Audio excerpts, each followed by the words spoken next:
बिस्मिल्लाहिर्रहमानिर्रहीम अस्सलाम वालेकुम। Welcome to online classes class 8 subject mathematics unit 1 operation and sets और एक्सरसाइज 1.2। एक्सरसाइज 1.2 आज हम स्टार्ट कर रहे हैं। एक्सरसाइज 1.1 हमारा ख़त्म हो गया है। तो एक्सरसाइज 1.2 में हमारे पास है union of two sets, intersection of two sets और उनके साथ उनके वेन डायग्राम बनानी है। यूनियन लेना तो आप सीख गए हैं और इंटरसेक्शन लेना भी आप सीख गए हैं। अब आपको सिर्फ आपके पास क्या चीज़ न्यू आई है कि अगर हमारे पास दो सेट आते हैं उसका हम यूनियन लेते हैं, या कोई दो सेट आते हैं जिसका हम इंटरसेक्शन ले लेते हैं, तो उसके फिर वेन डायग्राम कैसे बनाएं हम। ठीक है ना। तो वेन डायग्राम हम कैसे बनाते हैं वो यहाँ पे एग्जाम्पल के थ्रू आप समझ जाएंगे। ठीक है, देखिए एक सेट आपको दिया गया है और वो सेट आपके पास है 1 2 3 4। दूसरा सेट आपको दिया गया है और वो सेट आपके पास है 2 3 4 5। तो इसका यूनियन लेना है। यूनियन का मतलब आपको पता है क्या करना है। यूनियन का मतलब क्या होता है, कंबाइन करें दोनों को।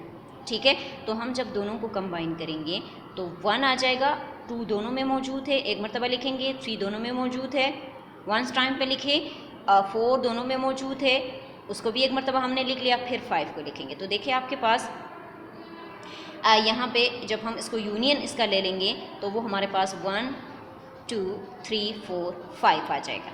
ठीक है, अब हम इसका वेन डायग्राम बनाते हैं। वेन डायग्राम बनाने के लिए हमारे पास देखिए सेट 2 हैं, तो हम 2 सर्किल बनाएंगे, 2 वेन डायग्राम बनाएंगे। तो हमारे पास यूनियन है, ठीक है ना, यूनियन है। तो वेन डायग्राम में देखें हमने एक सेट बी के लिए बनाया और दूसरा जो है वो हमने सेट ए के लिए बनाया। ठीक है, अब इन दोनों में कॉमन क्या चीज़ है। कॉमन आपके पास देखिए दोनों में 2 कॉमन है, दोनों में 3 कॉमन है, दोनों में 4 कॉमन है, 3 एलिमेंट दोनों में सेम हैं। तो इन दोनों के जो 2 सर्कल सा हमने बनाया है, वेन डायग्राम जो हमने बनाई हैं, उनमें जो चीज़ें कॉमन हैं वो हम उनके कॉमन पोर्शन में लिखेंगे। यहाँ पे देखो ये बी का पोर्शन है, यहाँ पे देखो ये ए का पोर्शन है। तो इसका मतलब है ये वाली पोर्शन जो है ये ए और बी दोनों को कॉमन है। तो इसका मतलब है इसमें जो कॉमन एलिमेंट है वो हम इसमें लिखेंगे। तो मैंने इसमें लिख दिया। ठीक है, इसके बाद ए में क्या बच जाता है। जब हम 2 को निकालते हैं, 3 को निकालते हैं, 4 को निकालते हैं, वो हमने कॉमन लिया है दोनों में से, ए और बी में से, तो हम वो तो कॉमन पोर्शन में लिख लिया। तो इसके अलावा 2 3 और 4 के अलावा ए में क्या बच जाता है, 1 बच जाता है। तो हम इसको ए के सेट में लिखेंगे। समझ आ रही है, ए के सेट में लिख दिया। इसी तरह बी में 2 3 एंड 4 को हमने कॉमन लिया हुआ है, इसके अलावा क्या बच जाता है, 5 बच जाता है। तो जो एलिमेंट बचता है वो हम उस सेट में लिख लेते हैं। तो देखो बी के सेट में, बी के पोर्शन में हमने 5 लिख दिया है। तो यह आपके पास, इसको हम कहते हैं वेन डायग्राम।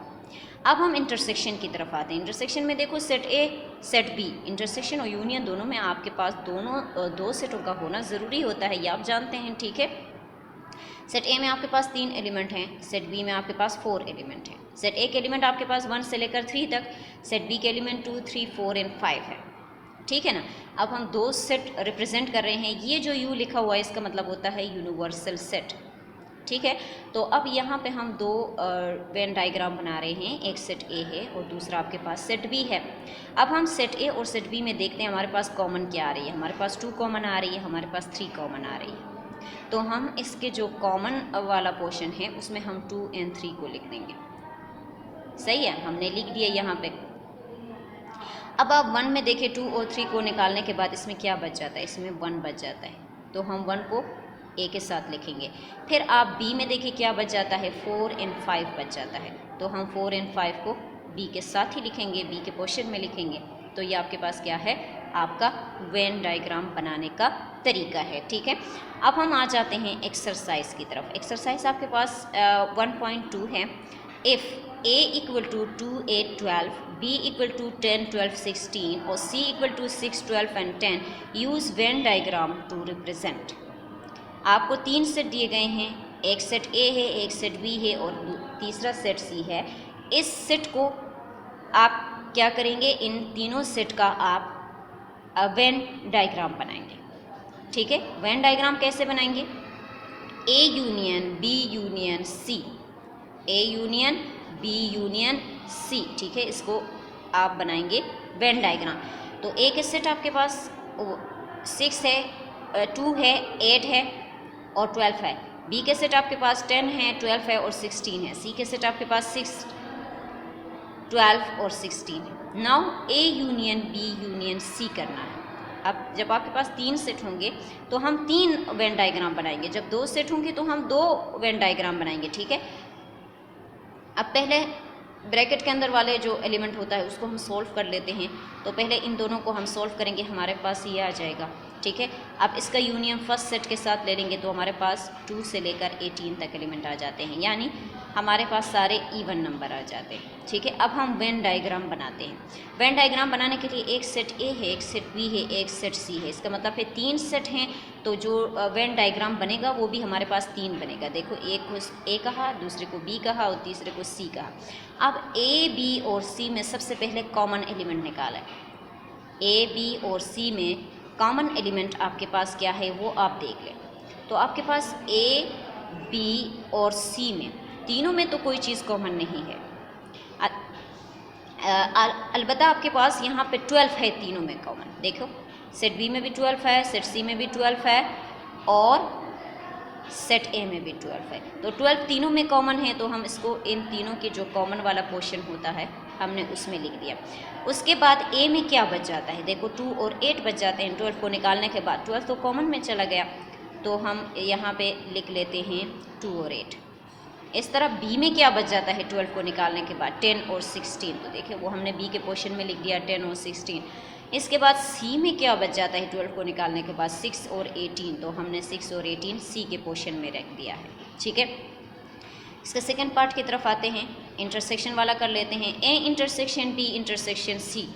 ए के एलिमेंट आपको दिए गए हैं, बी के एलिमेंट आपको दिए गए हैं, सी के एलिमेंट आपको दिए गए हैं। तो सबसे पहले A intersection B intersection C है, तो बी इंटरसेक्शन सी ब्रैकेट के अंदर है। पहले हम सोल्व करेंगे, ए वाले को ऐसे ही छोड़ देंगे। ये हमने एज इट इज़ लिख दिया, इंटरसेक्शन का साइन आ गया। इसके बाद इन दोनों का इंटरसेक्शन ले लें, बी और सी का। बी और सी का इंटरसेक्शन ले लेंगे, दोनों में कॉमन एलिमेंट निकालना है, तो कॉमन आपके पास 12 आ रही है।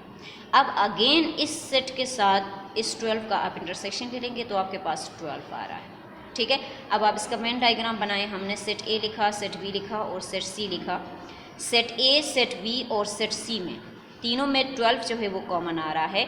तो जो आंसर होता है हम उसको शेड करते हैं। जिस तरह यहाँ पे आपके पास आंसर जो है फर्स्ट में देखिए 2, 6, 8, 10, 12, 16 एंड 18, ठीक है। यहाँ आए थे तो हमने देखो जो आंसर आता है हम उसको शेड करते हैं। तो यहाँ पे हमने सारे आंसर को शेड किया है, ठीक है। इसके बाद आपके पास है यहाँ पे जो एलिमेंट आता है 12, तो 12 जो है वो आपका रिज़ल्ट आया है। तो इस रिज़ल्ट को हम शेड करेंगे इंटरसेक्शन में। तो 12 रिज़ल्ट है, इसको हमने तीनों के कॉमन पोर्शन में भी लिख लिया है और उसको हमने शेड भी किया है। इसके अलावा ए में क्या एलिमेंट बच जाता है 2 और 8, बी में कौन से एलिमेंट बच जाते हैं 10 और 16, और सी में कौन से एलिमेंट बच जाते हैं 6 एंड 18 आपके पास बच जाते हैं, ठीक है। तो ये आपके पास इंटरसेक्शन वाला पोर्शन आपके पास आ गया है। देखो आप फर्स्ट ज़रा देख ले, आपके पास एक तो यूनियन के लिए भी वही सेट हमारे पास यहाँ पे यूज़ हुआ है, यूनियन के लिए, ठीक है। वही सेट हम यूज़ करके इसके ऊपर हमने यूनियन लिया और जो आंसर आया है, अब इस आंसर में देखो 2 से लेकर ये सारे एलिमेंट मौजूद है। तो हमारे पास ये कॉमन वाला पोर्शन जो आ रहा है उसमें तो 12 है, लेकिन 12 इसके आंसर में भी आ रहा है, तो हमने थ्रू आउट सबको शेड कर दिया है, ठीक है। तो यूनियन में हम थ्रू आउट जो आंसर हमारे पास आ रहा है उसको हम शेड करेंगे। अब इंटरसेक्शन में भी हम सिर्फ आंसर को ही शेड करेंगे। तो इंटरसेक्शन में आप ज़रा देख ले, आपके पास जो आंसर आया है वो आपके पास 12 आया है। तो इसका मतलब है हमारा जो शेडिड एरिया है वो हमारा सिर्फ इसमें से जहाँ पे हमने 12 लिखा है सिर्फ वो वाला पोर्शन होगा, और कोई भी पोर्शन हमारे पास यहाँ पे हम शेड नहीं कर सकते। क्यों? क्योंकि हम सिर्फ आंसर को शेड करते हैं, ठीक है। अब हम यहाँ पे देखें, नीचे मैंने लिखा है A intersection B intersection C. तो इसका मतलब क्या है कि हम A intersection B intersection C का जो है जो ऊपर ये डायग्राम बनाया है ये हमारे पास क्या है, इसका डायग्राम है, इंटरसेक्शन बी इंटरसेक्शन सी का डायग्राम है, ठीक है। तो ये हमारे पास इससे रिलेटेड कोई भी क्वेश्चन आ जाए तो आप इसको सॉल्व कर सकते हैं, क्योंकि आपके पास यहाँ पे यूनियन और इंटरसेक्शन के लिए डायग्राम बनाया, मैंने आपको सिखाया कैसे हम डायग्राम बनाते हैं। तो इससे रिलेटेड कोई भी अगर आपके पास मटीरियल चेंज आता है, डेटा चेंज आता है, तब भी आप इसका वेन डायग्राम बना सकते हैं। आपको बस सिर्फ यूनियन में ये पता हो कि हमारे पास जो रिजल्ट आता है उसको हम शेड करते हैं, ए में कौन सा एलिमेंट लिखना है, बी में कौन सा एलिमेंट लिखना है और सी में कौन सा एलिमेंट लिखना है। इसी तरह इंटरसेक्शन के लिए भी आपको पता हो, ठीक है, तो फिर आप क्वेश्चन सॉल्व कर सकते हैं। अब हमारे पास थर्ड पार्ट है, थर्ड पार्ट में भी आप ज़रा देख लें, आपके पास A union B intersection C है, सेम एलिमेंट है, तो हम यहाँ पे सबसे पहले यूनियन ले लेंगे, इंटरसेक्शन ले लेंगे, इनमें 12 कॉमन है, फिर इन दोनों का यूनियन ले लेंगे तो आपके पास ये एलिमेंट आ जाते हैं। इसी तरह से हमारे पास 2, 8 एंड 12 है, तो देखो यहाँ पे 2, 8 एंड 12 को हमने शेड किया हुआ है और बाकी एलिमेंट जो है वो एज इट इज़ हमने छोड़ा हुआ है, ठीक है।